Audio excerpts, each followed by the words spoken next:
Salut tout le monde, j'espère que vous allez bien, moi ça va super.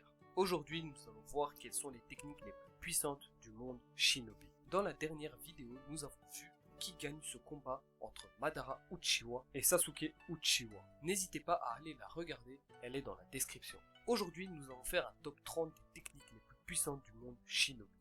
Je peux vous dire une chose, c'est qu'il existe de nombreuses techniques qui sont plus puissantes l'une que l'autre. Ça risque d'être très intéressant. N'hésitez pas à me donner votre avis dans les commentaires sur quelles sont les techniques les plus puissantes du monde Shinobi. À ne pas oublier que cette vidéo ne reste que mon avis. J'essaye d'être le plus objectif possible, donc n'hésitez pas à me faire savoir si je me trompe dans mon classement. N'hésitez pas à vous abonner et à liker la vidéo, ça me ferait vraiment plaisir. Merci à vous et bonne vidéo. Allez, c'est parti.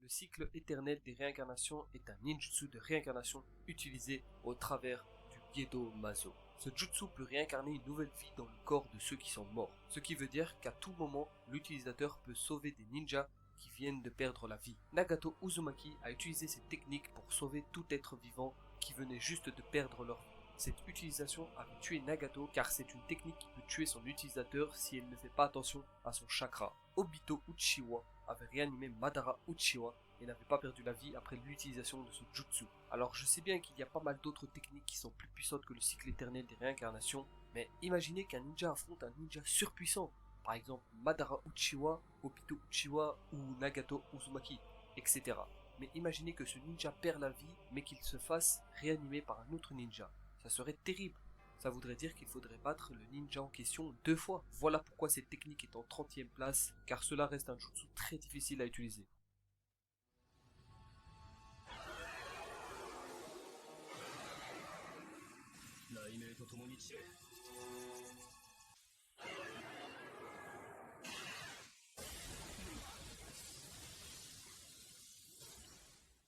Le Kirin est une technique de Raiden surpuissante créée par Uchiwa Sasuke. Sasuke Uchiwa utilise une technique de Katon qui l'envoie dans le ciel pour avoir un temps orageux. Une fois cela fait, il peut invoquer le Kirin et contrôler la trajectoire de son attaque. Contrairement à la plupart des techniques qui sont basées sur le chakra, cette technique s'appuie sur la foudre accumulée dans les nuages. Une fois le Kirin repéré, la formation et le contrôle de la foudre vers la cible ne demandent qu'une petite quantité de chakra. Le Kirin était suffisamment puissant pour détruire entièrement une montagne et même le Susanoo d'Itachi Uchiwa. Ce jutsu est vraiment très puissant et peut changer l'issue d'un combat assez facilement.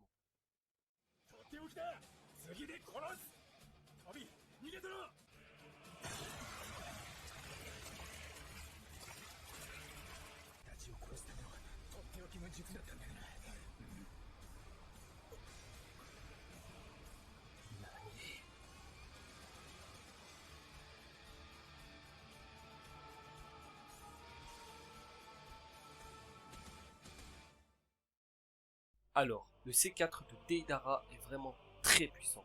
Deidara peut créer avec son argile une poupée géante à son effigie, qui explose tel un ballon géant en libérant un nuage de bombes microscopiques. C'est une technique très dangereuse car elle est invisible à l'œil nu pour une personne normale. Les millions de bombes entrent dans le système sanguin de quiconque les inhale. Une fois dans le corps du ninja, les micro-bombes explosent sur commande de l'utilisateur, ce qui désintègre au niveau cellulaire les victimes qui sont littéralement transformées en poussière. Cette technique peut seulement être contrée par le Sharingan, le Rinnegan ou le Byakugan, qui peuvent voir le flux de chakra et donc éviter les bombes. Mais si on n'a pas de Kekkei Genkai ou le Senjutsu, il est très difficile de contrer cette technique. La technique Garuda C4 de Deidara est vraiment surpuissante et à ne vraiment pas sous-estimer.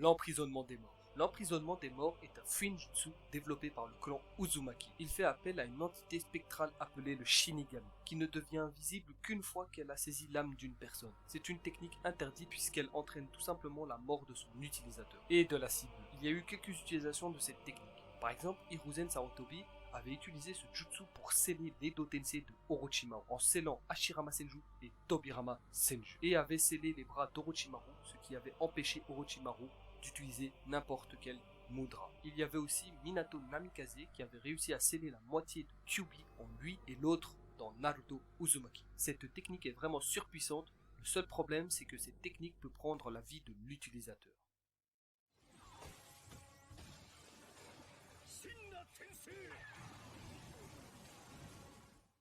Le Shinra Tensei. Le Shinra Tensei est un pouvoir télékinésie du Rinnegan, permettant de repousser aussi bien les ennemis que les techniques des ninjas. C'est une technique vraiment très puissante, que ce soit offensivement ou défensivement. Le seul problème, c'est qu'il y a un temps de relance de 5 secondes minimum. La vraie puissance du Shinra Tensei est que si elle est utilisée à pleine puissance, elle peut sans problème détruire un village tout entier. Pain Rikudo avait réussi cet exploit. Pain avait réussi à détruire tout le village de Konoha. Mais en contrepartie, il faut utiliser énormément de chakra et le temps de relance est considérablement allongé. Le Shinra Tensei est vraiment une technique très puissante et est vraiment redoutable.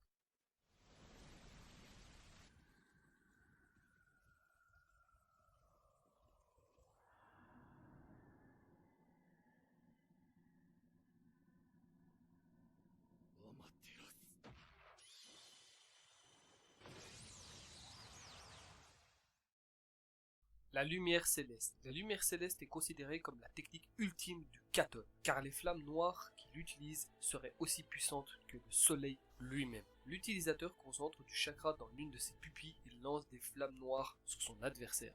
Une fois touché, la victime n'a d'autre choix que de se débarrasser des parties brûlées, quitte à s'arracher la partie du corps touchée, comme le 4e Raikage qui s'était coupé le bras après avoir été touché par la lumière céleste. La lumière céleste peut brûler durant 7 jours et 7 nuits sans pouvoir être éteinte. Mais il y a quand même des moyens de s'échapper de cette technique. Par exemple, Sasuke Uchiwa s'est servi du sceau maudit pour échapper à la lumière céleste, tandis que Killer Bee avait réussi à tromper la lumière céleste de Sasuke Uchiwa en utilisant la technique de permutation. Il y a plein d'autres façons de s'échapper de la lumière céleste. Le problème de la lumière céleste est qu'une utilisation intensive entraîne une dégradation de la vue pouvant rendre l'utilisateur aveugle. Mais la lumière céleste reste une technique effroyable. Il vaut mieux ne pas se trouver en face d'un utilisateur de la lumière céleste.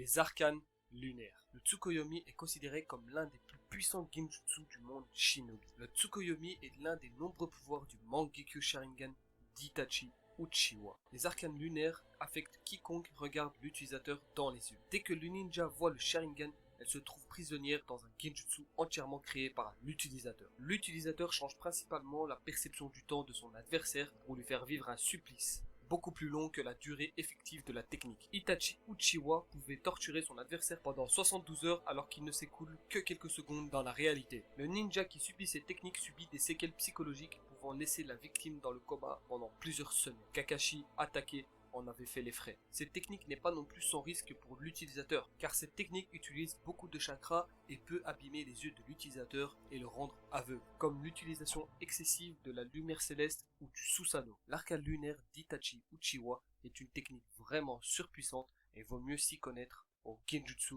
pour y survivre.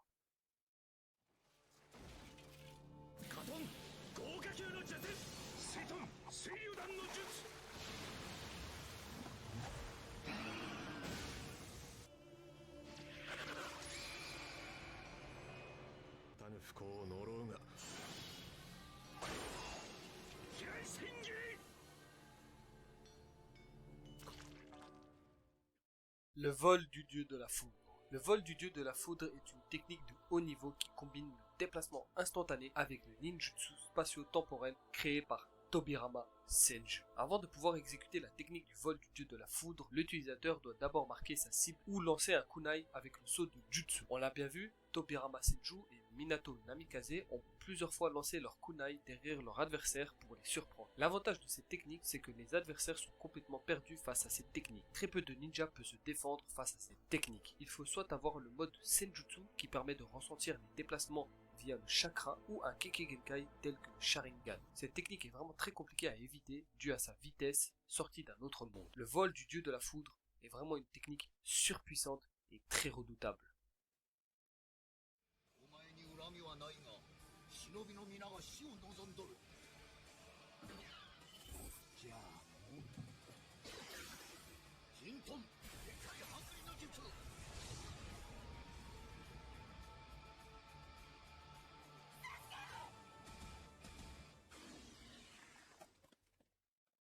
Le Jinton, détachement du monde primitif. Le Jinton est une technique créée par le deuxième Tsuchikage, Mu, et aussi utilisée par le troisième Tsuchikage, Onoki. Onoki utilise son affinité Jinton pour créer un cube qui grandit lorsqu'il est lancé sur la cible. Ce jutsu prend la cible et tout ce qui est dans le cube et est détruit au niveau moléculaire. Le cube peut être de différentes tailles en fonction de la cible. Il s'agit d'une technique très puissante vu qu'elle aurait exterminé Sasuke Uchiwa si Obito Uchiwa n'était pas intervenu pour le secourir. Et elle a quand même réussi à pulvériser 25 Susanoo de Madara Uchiwa. Le Jinton, détachement du monde primitif, est vraiment une technique beaucoup trop puissante. Je me demande même si elle ne mérite pas d'être plus haut dans le top, tellement que cette technique a de grandes possibilités d'utilisation.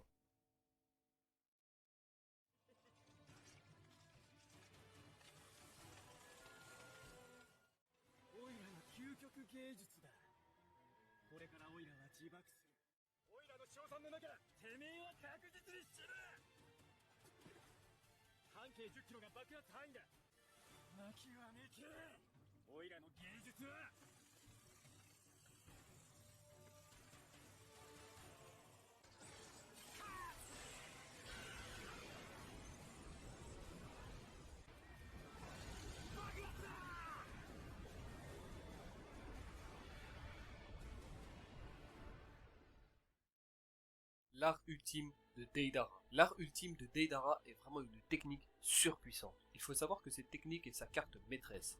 Cette technique est si puissante qu'elle peut désintégrer dans un rayon de 10 km tout ce qui se trouve dans cette zone. Il y a très peu de façons de survivre à ce jutsu. La seule façon que nous avons vue, c'est Sasuke Uchiwa qui avait réussi à survivre grâce à une invocation. Sasuke Uchiwa avait invoqué le serpent géant Manda et rentré à l'intérieur pour survivre à cette technique. Il y a bien sûr d'autres façons, par exemple le Kamui Tobito Uchiwa est aussi une bonne technique pour survivre à l'art ultime de Deidara. Il y a aussi la téléportation instantanée de Tobirama Senju et de Minato Namikaze. Il faut vraiment pas sous-estimer l'art ultime de Deidara, c'est une technique surpuissante et très peu de ninjas pourraient y survivre.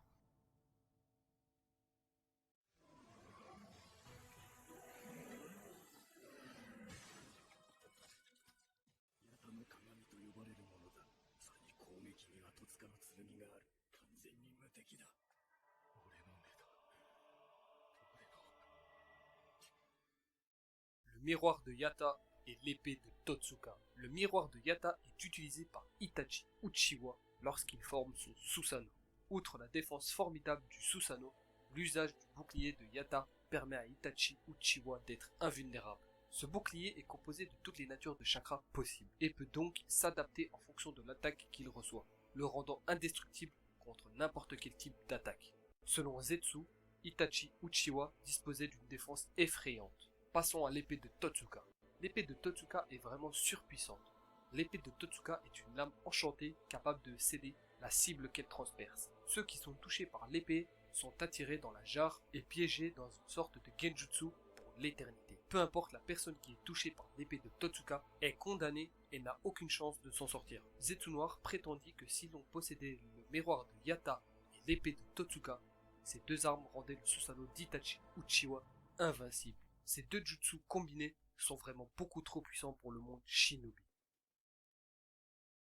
Et voilà les gars, c'est tout pour la première partie de cette vidéo sur le top 30 des techniques les plus puissantes de l'univers de Naruto. La partie 2 arrive très bientôt. N'hésitez pas à me donner votre avis dans les commentaires sur le top 30 des techniques les plus puissantes. Si vous avez des idées de thèmes que je pourrais faire dans le monde de Naruto, n'hésitez pas à le mettre dans les commentaires et je ferai peut-être une vidéo dessus. N'hésitez pas à vous abonner et à liker la vidéo, ça me ferait vraiment plaisir. On se retrouve la prochaine fois pour une nouvelle vidéo dans le monde de Naruto. Merci les gars, allez, ciao.